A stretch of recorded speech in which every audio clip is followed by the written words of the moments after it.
मैं तो चाहूँगा कि नीतीश जी आएँ और अजमा ले फूलपुर में, और उनकी जमानत भी नहीं बच पाएगी तो वह लौट कर जाएंगे एक ऐसे उम्मीदवार के रूप में जिसकी जमानत जब्त हो चुकी है।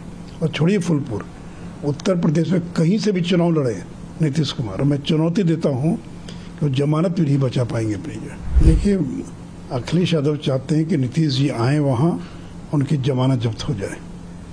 भाई, अखिलेश यादव के पास कोई उम्मीदवार तो है नहीं।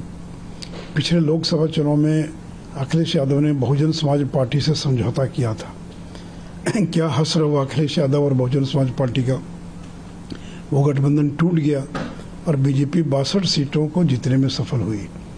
तो फूलपुर से लड़े ना, अच्छी बात है। मैं तो चाहूँगा कि नीतीश जी आएँ और अजमा ले फूलपुर में, और उनकी जमानत भी नहीं बच पाएगी तो वह लौट कर जाएंगे एक ऐसे उम्मीदवार के रूप में जिसकी जमानत जब्त हो चुकी है।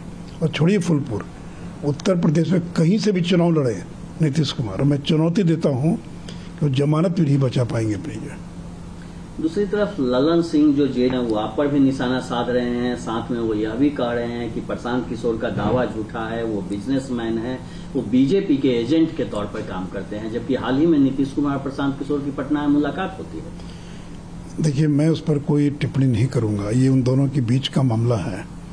लेकिन प्रशांत किशोर मिलने गए मुख्यमंत्री आवास पर, अब किसने बुलाया नहीं बुलाया यह गौण बात है, लेकिन आखिर आप दोनों की क्यों मुलाकात हुई, और मुलाकात सफल नहीं हुई तो आप गाली दे रहे हैं प्रशांत किशोर को।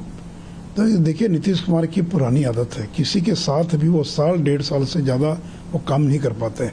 और 1 दर्जन ऐसे नेता हैं बिहार के अंदर या ऑल इंडिया में, पवन वर्मा ही, जो साल 2 साल से ज़्यादा उनके साथ नहीं रह पाते। तो दोनों में क्या बातचीत मुझे पता नहीं है, लेकिन इस प्रकार के शब्दों का प्रयोग करना, चाहे वो मुख्यमंत्री के द्वारा किया जा रहा हो या ललन सिंह के द्वारा, कि धंधा करते हैं, ये तो अंड बंड, मुख्यमंत्री कहने कि वो तो अंड बंड बोलता है, यानी तुम ताम की भाषा का इस्तेमाल किया जा रहा है। तो अगर ऐसे ही व्यक्ति, तो आपने मिलने के लिए समय क्यों दिया? भले वही मिलना चाह रहे होंगे, क्यों आपने मिलने के लिए समय दिया? जिसके बारे में आपने 2 दिन पहले गाली गलौज की भाषा में बात किया कि धंधा करते हैं, उनका तो यही धंधा है, अंड बंड बोलता रहता है, कौन पूछता है उसको? तो फिर 1.5 घंटा मिले क्यों? मिलने की क्या आवश्यकता थी? तो आपका मिशन सफल नहीं हुआ तो आप प्रशांत किशोर को गाली दे रहे हैं। तो इसका जवाब तो प्रशांत किशोर ही देंगे कि किसने बुलाया और किसके बुलाने पर कौन गया मिलने के लिए। आप लोग बिहार में लगातार लॉ एंड ऑर्डर कर रहे हैं। पुलिस ने बेगूसराय मसले पे कहा कि देखिए ये एक साजिश थी। दूसरी तरफ छपरा की घटना देखिए, कटिहार की घटना देखिए, लगातार पुलिस पर हमले हो रहे हैं।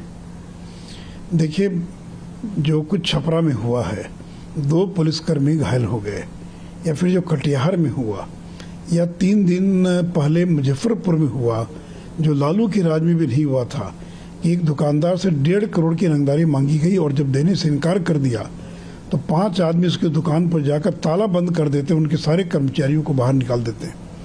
ये घटना क्या संकेत करती है? ये इस तरह की आप रोज बिहार के अंदर घटना, इतनी ज़्यादा घटनाएं घट रही हैं कि लोग भयभीत है, आतंकित है, लोग डरे हुए हैं। लोगों को लगता है कि फिर लालू राज लौट कर आ गया, जो 15 साल पहले का जो राज था फिर लौट कर आ गया। देखिए, और अभी रोक नहीं सकते, इनके नियंत्रण के बाहर स्थिति है। नीतीश कुमार को फुर्सत नहीं है, वो उनकी महत्वाकांक्षा है प्रधानमंत्री बनने की, तो बिहार पर उनका ध्यान भी नहीं है। इसलिए देखिए, आगे आने वाले दिनों में ये घटनाएं और बढ़ेंगी, और खास करके चूंकि इन्होंने जिन लोगों को अपना पार्टनर बनाया है, जिनके साथ इनका गठबंधन, उनकी समाज में आपराधिक छवि है। इसलिए नीतीश जी चाह कर भी और अपराध को रोक नहीं पाएंगे।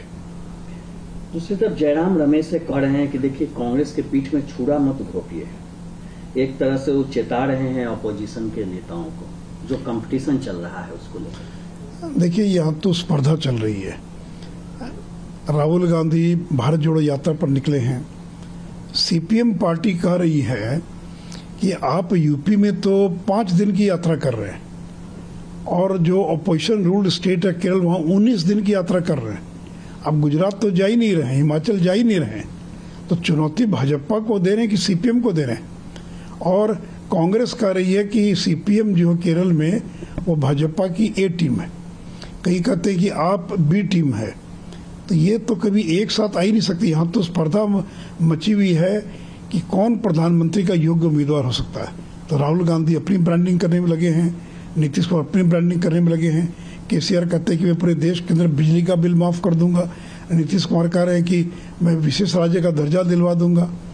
तो अपने राज्य में तो जीतने का ठिकाना नहीं है, और ये सब लोग प्रधानमंत्री की दावेदारी कर रहे हैं और रोज नई नई घोषणा कर रहे हैं।